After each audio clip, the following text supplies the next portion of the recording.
A gente já falou aí na semana passada sobre a importância dos meses temáticos que acontecem no Brasil e em todo o mundo. São oportunidades de discussão de temas muito importantes para a saúde física e emocional das pessoas.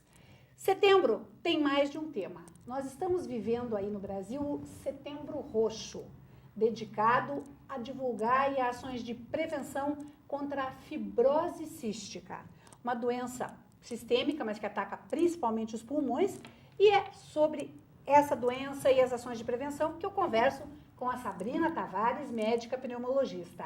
Sabrina, seja bem-vinda, prazer te receber. O prazer é meu, obrigada pelo convite.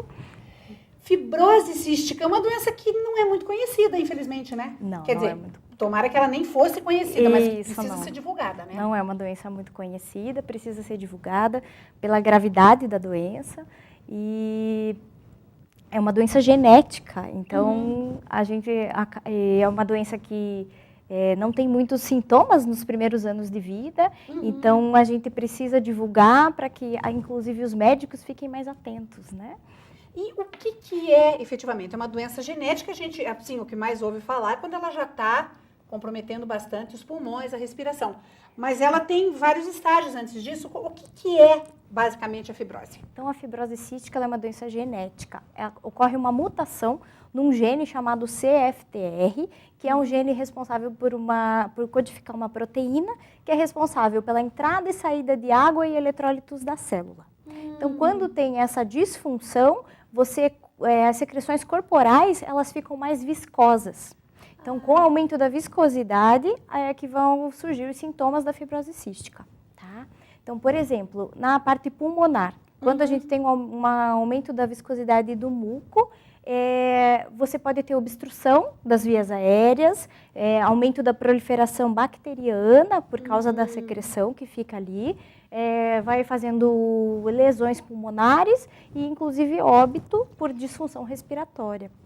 Nossa, então, quer dizer, é uma doença com a sintomatologia bastante cruel com o portador.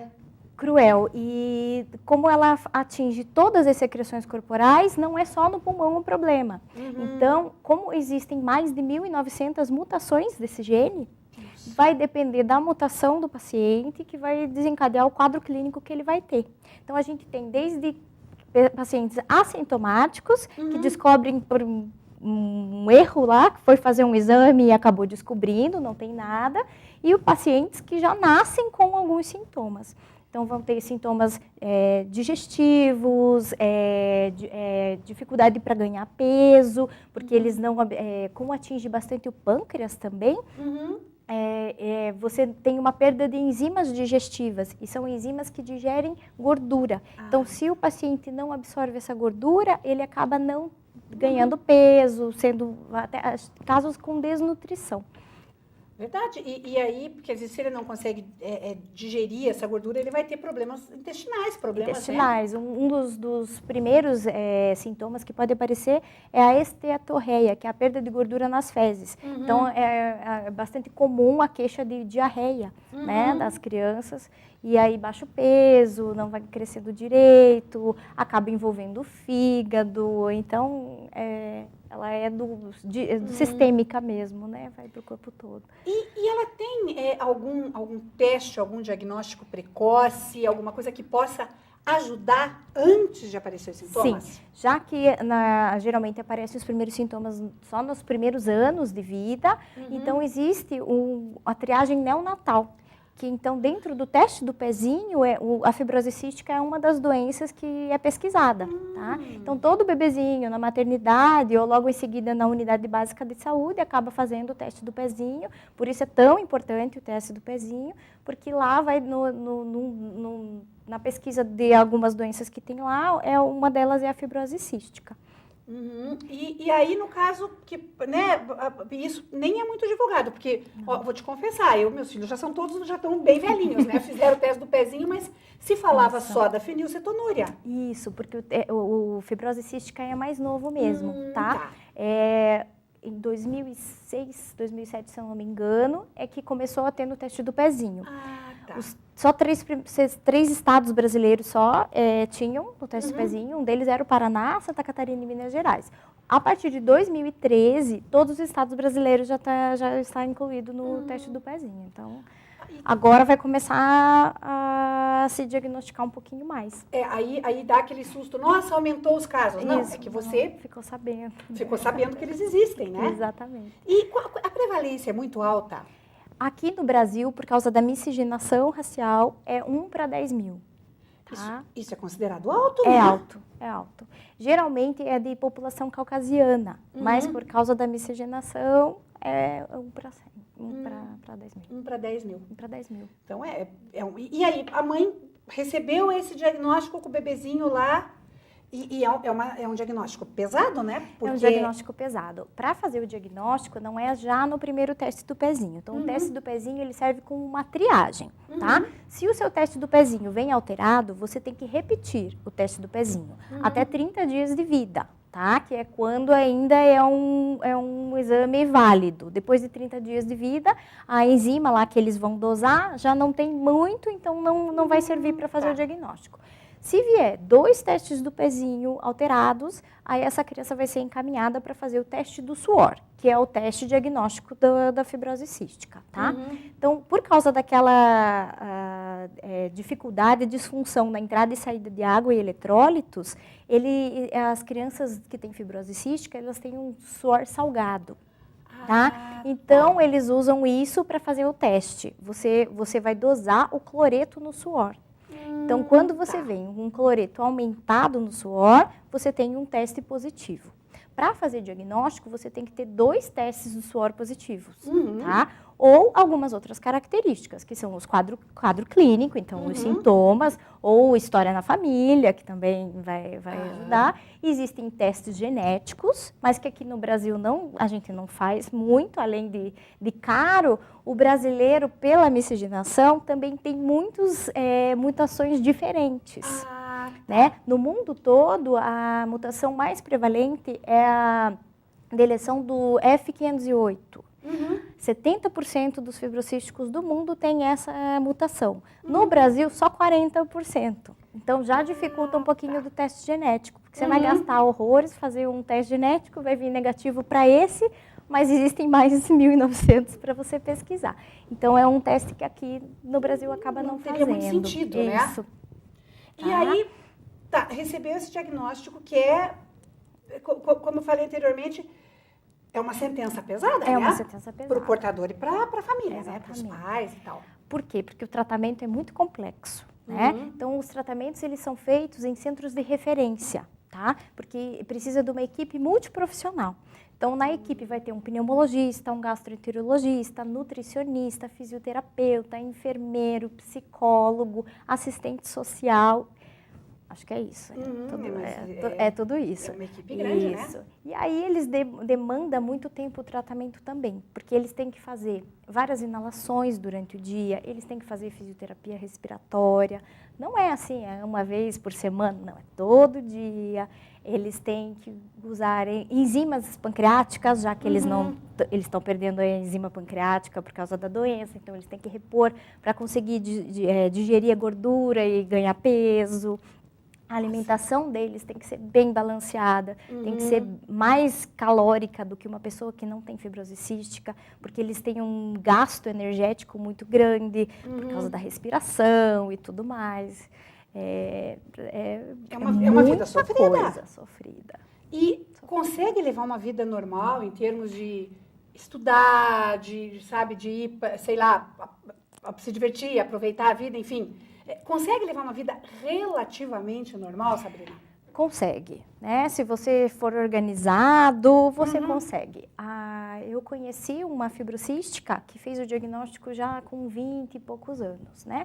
Você demorou. E ela que fez depois que ela fez o diagnóstico, ela fundou uma ONG, que é a Unidos pela Vida, tá?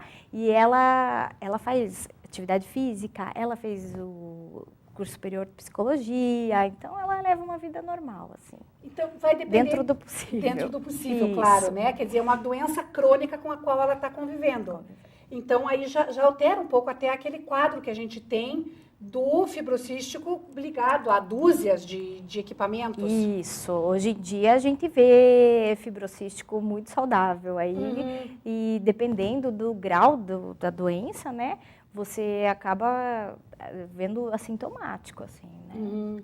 Não é a maioria, infelizmente, mas... É porque ela é uma doença progressiva. É uma doença progressiva, né? Então, o fibrocístico, ele como ele tem muita secreção, ele tem uma proliferação bacteriana, então ele vai ficando tendo muitas infecções, né? Então, ele tem períodos de remissão da doença, fica sem nada, e períodos de exacerbação da doença. E isso ela vai ficando cada vez mais frequente e cada vez mais grave, né? Então, é isso que vai fazendo lesão pulmonar e assim... E quer dizer, então, você, lamentavelmente, você não pode falar numa expectativa de vida muito... Não, infelizmente muito não. longa. Tem-se nos últimos dados que eu vi, 50% dos fibrocísticos vão até a terceira década de vida. Nossa, é muito pouco, É né? muito pouco. E com um nível alto de sofrimento. É.